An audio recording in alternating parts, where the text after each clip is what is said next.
welcome back to the channel. Today we're taking a quick look at the Manson MBM-1 guitar. It's a collaboration between Manson guitars and Cort guitars, and it's the signature guitar from Matt Bellamy from Muse.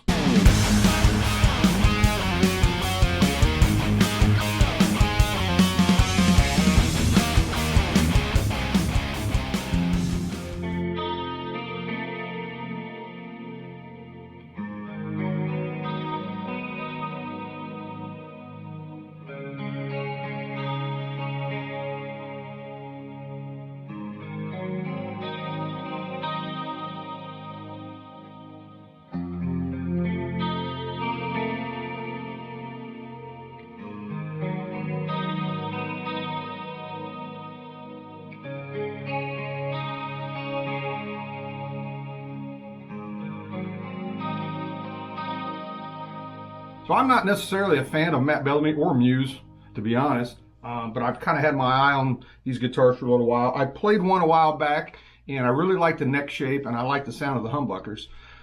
The body's a little odd, but we'll get to that later. But I was in my local guitar center recently, hanging out with a friend of mine. Hey, Wiley, what's up? And I noticed that they had these on clearance for $349, which I thought, you know, heck, for that price, you know, I'll give one a shot.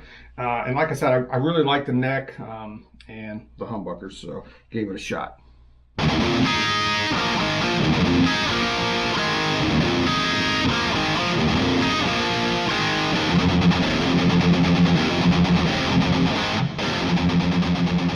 like I said, I definitely like the neck shape. There's a slight V, very slight V to the, it's a maple neck. It's got a Indian Laurel fretboard. I'm not a huge fan of Laurel for fretboards. It tends to be lighter in color, which, I don't necessarily like. Although this one is a nice feeling piece of Laurel. It feels nice. The frets are medium jumbo, and there's no sharp ends or anything. They seem dressed really nice, so no problems there.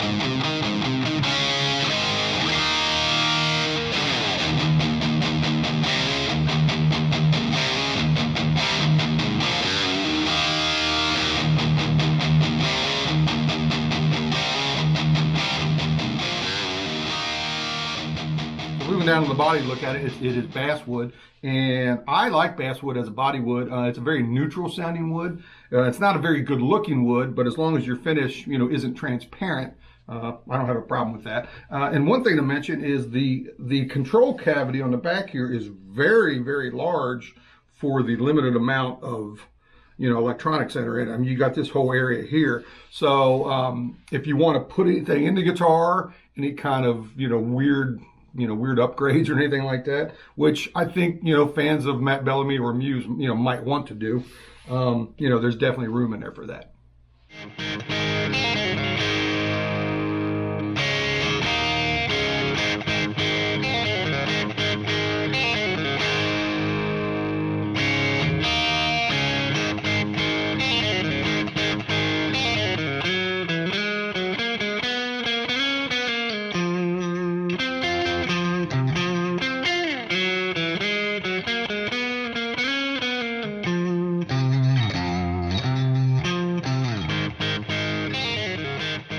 Hardware, it does come with a set of offset height Cort branded locking tuners, and it may shock some regular viewers of my channel to see that I haven't put my usual Graphtec ratio locking tuners on here yet. Not sure if I'll do that. Knowing me, I probably will eventually. But these, like I said, these Cort branded locking tuners are decent. The height is offset, so you don't have to, there's no need for a string tree. And they seem fine. They're definitely getting the job done.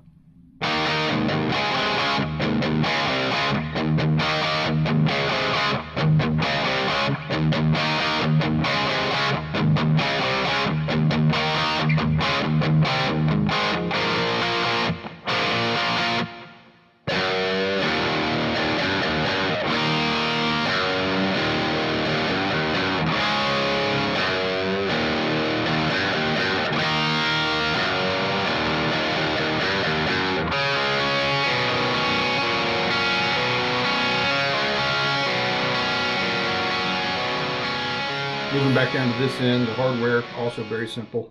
Tune-o-matic bridge here, gets the job done. Easy to set the intonation and everything, easy to set the height. And a stop tail piece. 2 Manson humbuckers, a 3-way switch, master volume, master tone, and up here you got a mini kill switch, which is cool. Looking in the back, you'll see that the pots and the switch and the wiring and things are your normal import level quality. Gets the job done, not necessarily need replaced or anything. I may eventually put some higher quality pots and a switch in there, but like I said, it's getting the job done, so no real reason to replace it yet. But very simple guitar, really.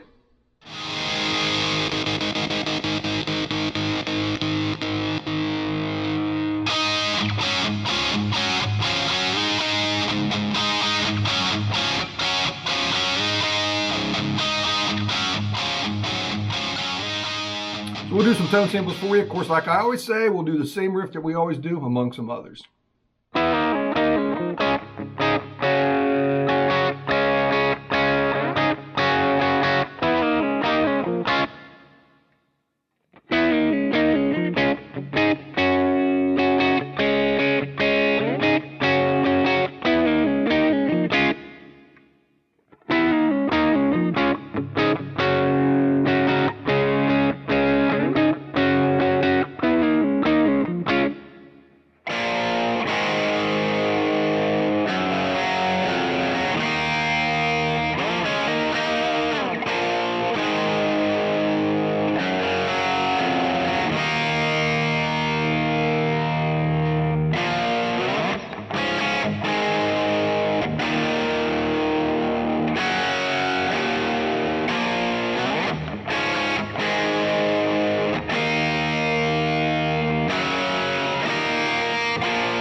I think the MBM-1 guitar from Manson Guitars is a solid rock guitar for sure. Very comfortable. It's got really nice sounding humbuckers. It's got a very comfortable neck. You know, the hardware is good. You know, it's just very, very solid. Now, the body shape is, like I said earlier, very polarizing. It seems like you either love it or hate it. Like I said earlier also, I'm kind of undecided on it. From some angles, I think it looks really, really cool. And then from some angles, it kind of looks like Gumby or something, you know what I mean? So, but, you know, like I said, very, very comfortable guitar, very solid guitar. The finish is like a satin finish, but it almost kind of has like a suede feel to it or something. It's, you know, it's definitely textured. It comes in this, you know, grayish color, silver color, and it also comes in like a satin black. I definitely think this color is nicer looking at a black. This kind of has almost, there's like a little touch of gold hue to the silver. Probably doesn't come across in video or, you know, pictures all that great, but in person it's definitely a unique color, and you know kind of cool looking. So, but you know, if you're at all interested in one of these, I would definitely hit Guitar Center up, because like I said, my local Guitar Center, all the ones they had in stock, you know, the black and the silver were, you know, marked down on clearance. You know, they had the clearance tags on them, $349. I think these guitars, when they first came out, I think the list price was like $1,000 or something like that, and you know, you could find them for like around $700 or, you know, getting close to $800, I think. And then they seemed like they came down to maybe around, you know, $500 or $600 for a long time. But for some reason, like I said, right now it looks like they're like $349. Now I think the Guitar Center website is still showing them at like $499. And even my local Guitar Center, when I look up their inventory online, it still says that. But like I said, if you go in the store, at least my local Guitar Centers that have these, they're $349. So if you're, like I said, if you're at all interested in one of these, either get into your local Guitar Center if they have one, or maybe call them and say, hey, are these on clearance or something. But I want to thank you guys for checking it out with me. We'll see you next time.